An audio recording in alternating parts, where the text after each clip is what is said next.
Good afternoon. In this video we're going to install ZebraCut. ZebraCut is our CAD/CAM package and it is a plugin to Rhino 3D. So our first step is to install Rhino 3D.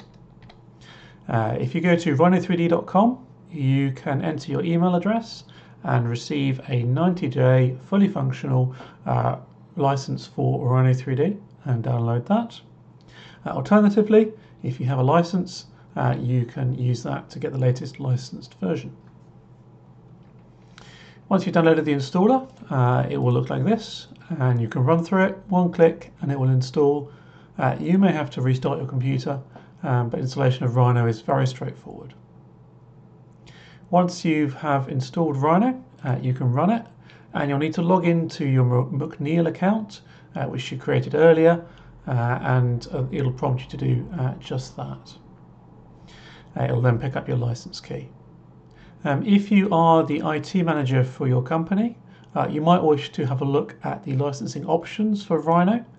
They have this Cloud Zoo, which is what we've just used to create a McNeil account and then sign into your McNeil account to get your license.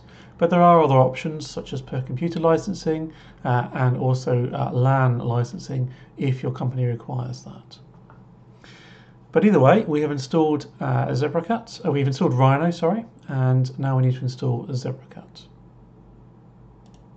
So I have here Rhino 8, and Rhino 8 has a package manager, which is like an app store. So if we go to Tools, Package Manager, and we search for ZebraCut, you'll find our plugin.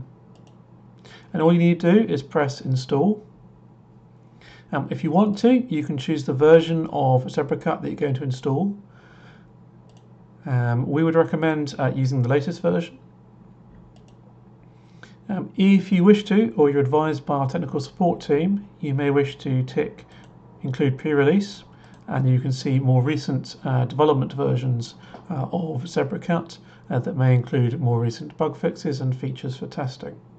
However, if you are running this on your cutting machine, we would very much suggest you only install the stable version and you untick this pre-release button.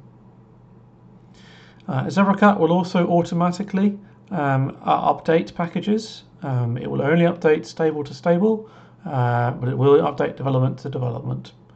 But if you want, you can keep this button ticked, as we'd recommend, to install the latest version of ZebraCut automatically.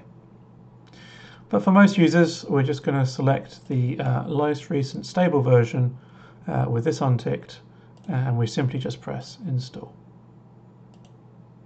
That will download ZebraCut and it will install it.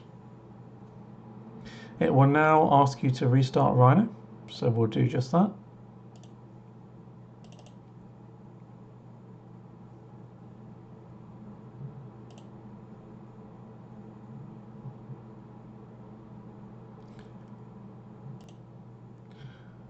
Once Rhino starts, you'll see these prompts from ZebraCut. If you are new to Rhino, we would recommend that you simplify the Rhino GUI by pressing OK, and that will load up a much simpler version, a view of Rhino for you. This is ZebraCut here on the left. Everything in this panel is ZebraCut.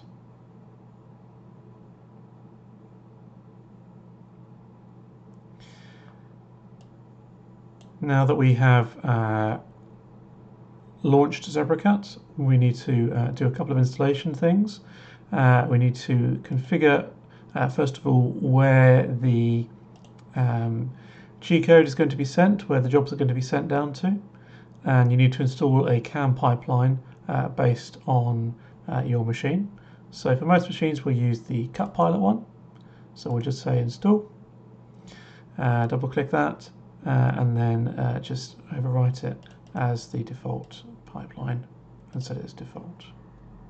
Similarly, we need to install a process library, and depending on your machine you'll have different tools, but just pick the one that will work for your machine.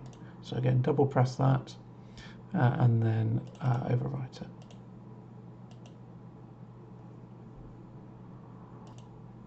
Once that's done, you simply need to restart Rhino.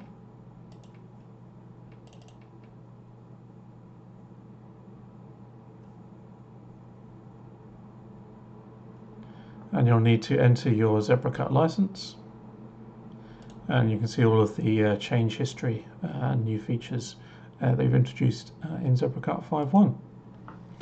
This is the box for licensing. You can also go to Help and ZebraCut Licensing and just paste in your license key. Once the license key is entered, you just need to restart one final time.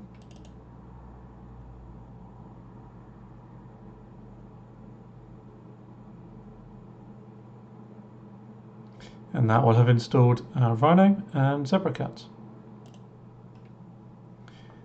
Now that we've installed ZebraCut, let's send something to the machine. So we can simply draw ourselves a rectangle.